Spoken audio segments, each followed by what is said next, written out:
I spot a Nyuta. Hold on. There she is. Welcome to Nyuta's Coffee School!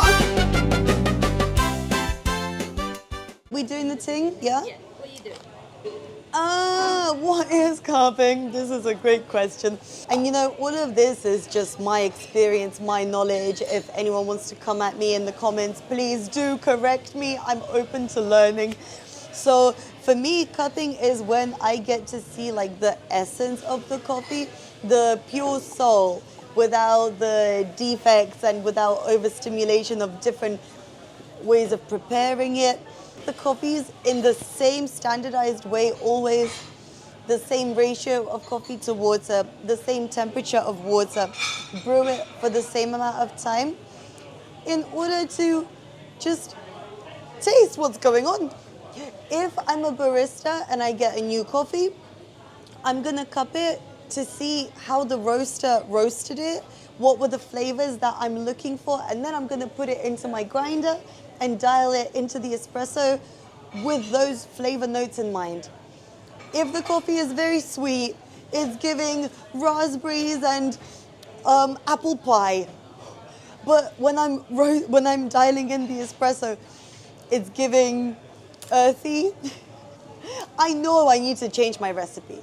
Or if it's giving more black tea and popcorn, I don't know. That's not raspberry and apple. The cupping gives me guidance of what I'm looking for. If I'm a roaster, then I use cupping as a tool to just track what I'm doing to the green coffee and how it tastes afterwards. The process of going from green to brown seems quite straightforward, but very small changes make big impacts. I'm gonna write down what numbers on the cupping cups will correlate with what coffees so I don't lose track of what the hell is going on. Because it's all gonna be very similar flavors, but also significantly different. We've got a number. It's a good idea to use cupping cups. If you're cupping multiple coffees side by side, it's a good idea to have the same size glasses or little bowls. These are cupping cups specifically because of their volume. We're looking for a ratio. Different roasteries, different people have different standards. This is about 200 ml of a cup, and Jack likes to use a 1:17 ratio.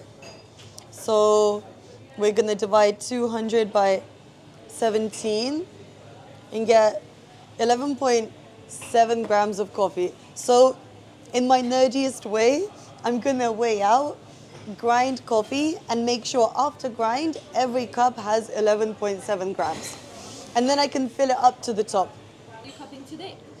Roast, right? Yeah, I'm cupping a new Ethiopia that we got in a couple weeks ago. And Jack has given me the responsibility to be in charge of this coffee. I'm very excited and honored. So I want to do a good job. I have different roasting profiles for the same coffee. And I want to see if there's a specific thing that worked best. Because then if something works best, I can reproduce it and focus on that direction. Right now, I'm curious to see what the flavor difference of this Ethiopia is if the roast goes on for 11 minutes versus 10. We first need a scale. I'm gonna weigh out like 13 grams. You know what, just to be safe, I'm gonna weigh out 14 because I have enough coffee. Because when we grind the coffee, some of it gets stuck in the grinder, and I want at the end to be 11.7. So I'm gonna grind a bit more than I need, and then I'm gonna spoon some extra out, make sure everything is standardized and on point. That's it.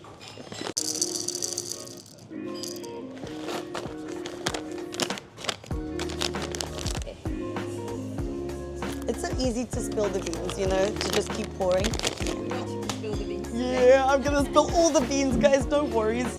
For example, something interesting to look at is the color. This is my 5th roast, this is my 4th roast.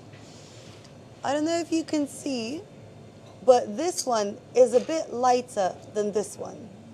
This one finished at 212 degrees, and this one finished at almost 215. So these ones are a bit lighter.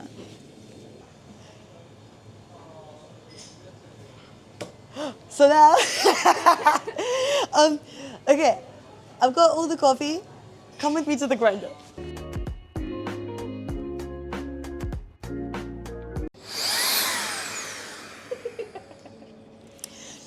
Jack uses this to clean the grinder, and I love it because look how much coffee is gonna come out.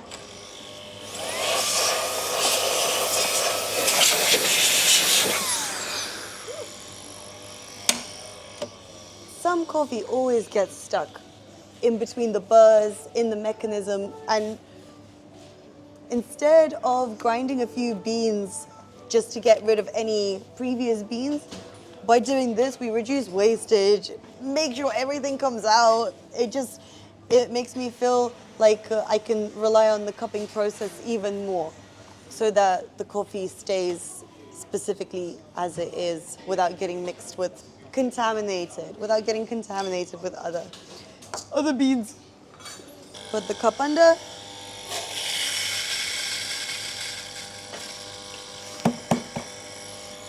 Awesome. Have a little sniff. Like, no lie, kind of raspberry. We're looking for 11.7.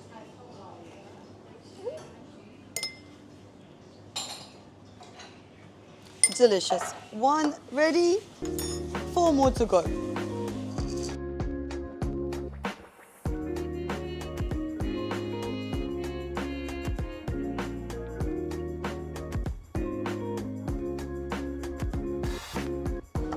So now we got everything ready.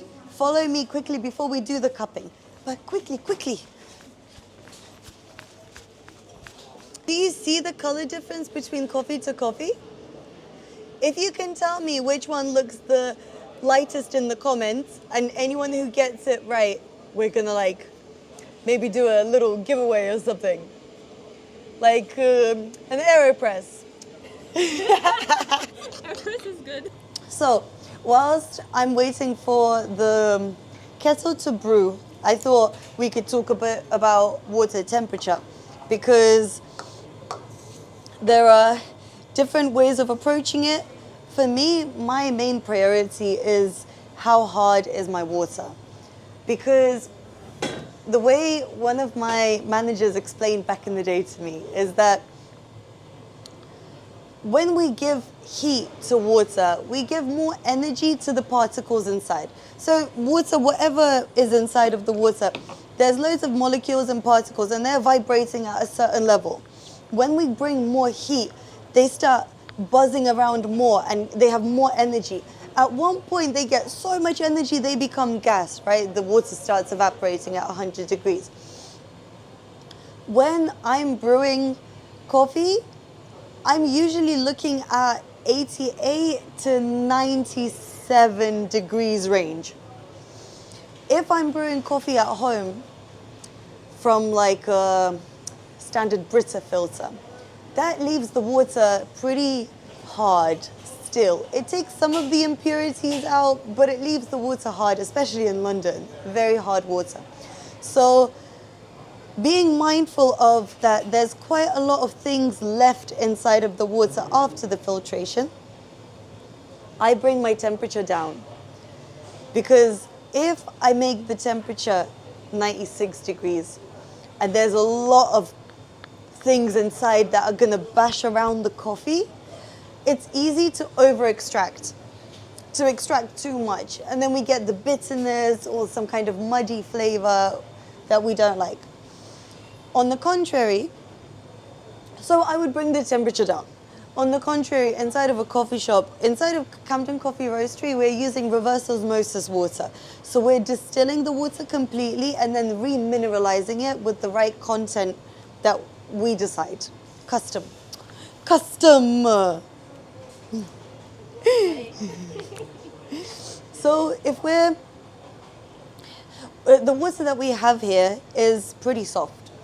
We're aiming for around 90 parts per million, but we're working with quite soft water. So I'm brewing 96 degrees temperature. Side note, if you don't have a kettle at home that you can monitor and set what temperature you require, then the best tip I have is to boil the kettle, take the lid off for like 20 to 30 seconds, and you're looking at something in the ballpark of 90 to 95 degrees. Definitely don't want to be brewing at 100 degrees because that will burn up the coffee. Don't want that. Okay, so we are on 96, 95, but you know, there we go. We're on 96 degrees. Let's get ready. We go start. Oh. So I'm just pouring this to the top of the cup. And now I'm going to move on to the next one. The goal is to pour in a similar way for every cup, because we want to standardize as much as possible. Some people might like to go in a circle, some people might like to do a zigzag or have some kind of special witchy concoction method, but as long as you're doing the same way every time, that's all that matters.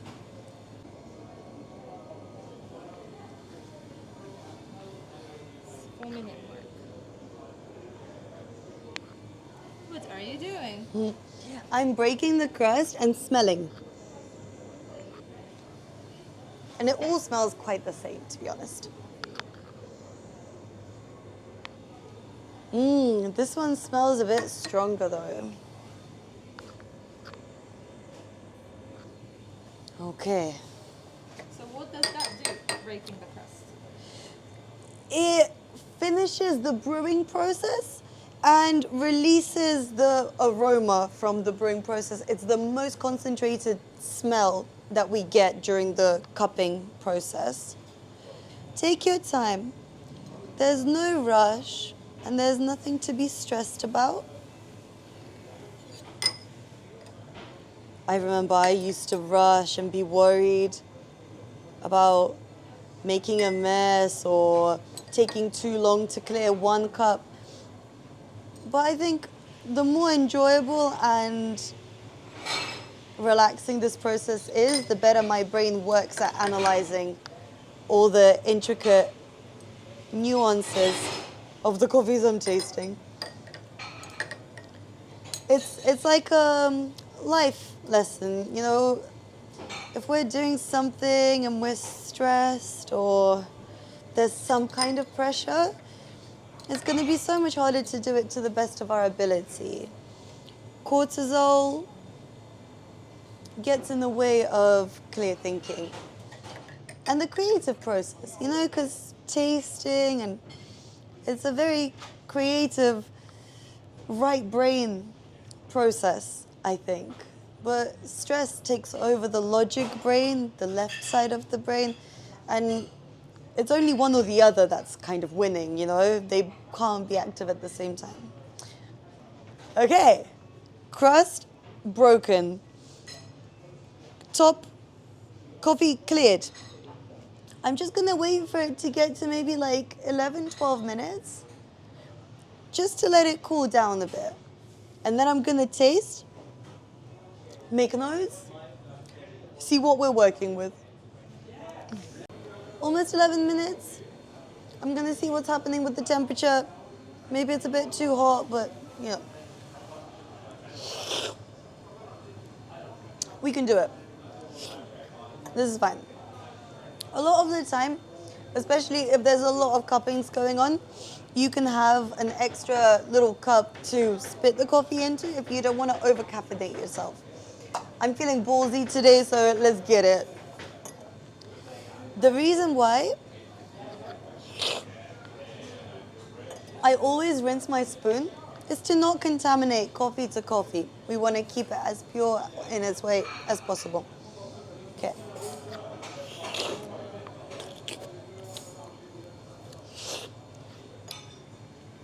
When I do the slurping thing, yeah, this might be a whole separate video. Jack slurps really nicely as well. This might be for him. But the idea is to take in the liquid with as much oxygen as possible because the oxygen allows the flavor to open up in your mouth. So, like that. I don't know if you saw, but you know, you know. Okay, I printed this sheet out today, but I think there's so much information that we're talking about that I'm gonna leave it for another video. But this is basically a scoring sheet that is used to score coffee on very different parameters. For example, there's a separate thing for aroma, separate thing for acidity, the body of the coffee. We can factor all of these in and at the end get an out of 100 score. Let's have a look. All of these numbers. Okay.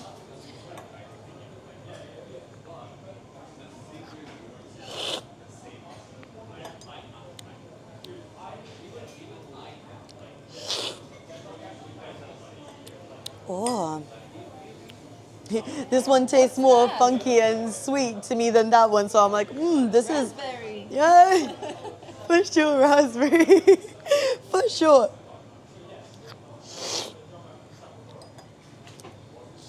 Yeah, curious straight away to see which roast that was.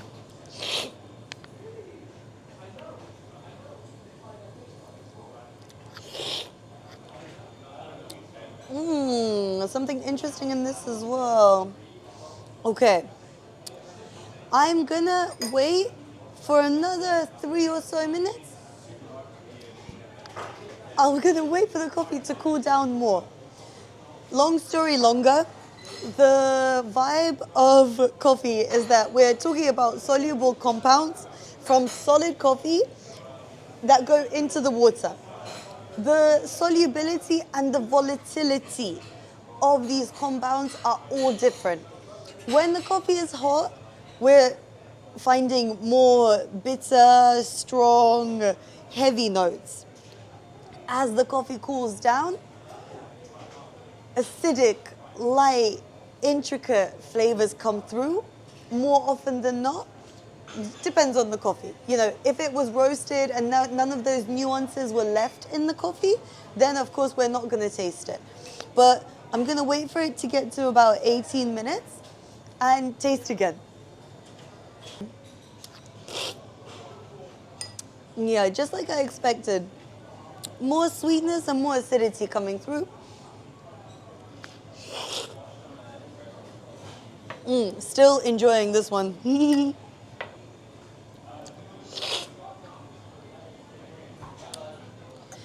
It's really cool to taste that compared to this one, these two have less character. And that's not to say it's bad, because it depends what we're making the coffee for, what we're roasting it for. But just for my self-reflection, this one is the winner.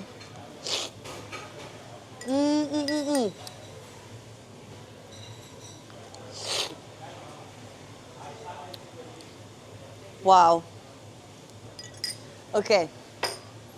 It's time to find out. You know, this is the results. Which one do you like the best?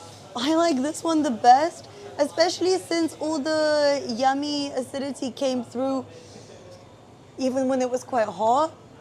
I like that. Oh, it is the member. I thought so. So, what does this tell me? That when I roasted 1 and 2, we had the first crack at just before 9 minutes and 15 seconds to 9 minutes. Definitely makes me think that I'd want to roast next time without going for too long. Because I think the longest roast that we have here overall is 12 minutes and almost 12 minutes. But the beginning ones are closer to 11 minutes and just before 11. What my conclusion is that I'm gonna roast next time and make sure that we stay closer to 11-minute ballpark. And then see how it goes from there. And then you would cup it again? And then I'd cup it again. Maybe I'd try a couple of different things as I'm roasting to see as well if I can keep fine-tuning it. This is very personal preference as well because I like the funky notes. I like acidity. This is something that definitely built up for me over time. The longer I spent in coffee, my tolerance for acidity grew and my ability to differentiate different acidities, because the easiest acidity to bring up is lemon. Everyone's probably bitten into a lemon slice or a whole lemon. There's this like clenching of the jaw. The muscles here get a little, it's like sour, acidic. But raspberries are also acidic. It's just a much lighter acidity. Cherries, I'd say, are also acidic, but much, much lighter acidity. I think I associate acidity and sweetness as friends as well. The clearer the sweetness, the clearer the acidity. The clearer the sweetness and acidity, the cleaner the coffee was prepared. Wow, there's so much to talk about. We haven't even spoken about grinders and grind consistency and different ways of preparing with different equipment. Have to make more videos. More videos? Watch this space. Thank you, Nyuta. See you. Bye-bye.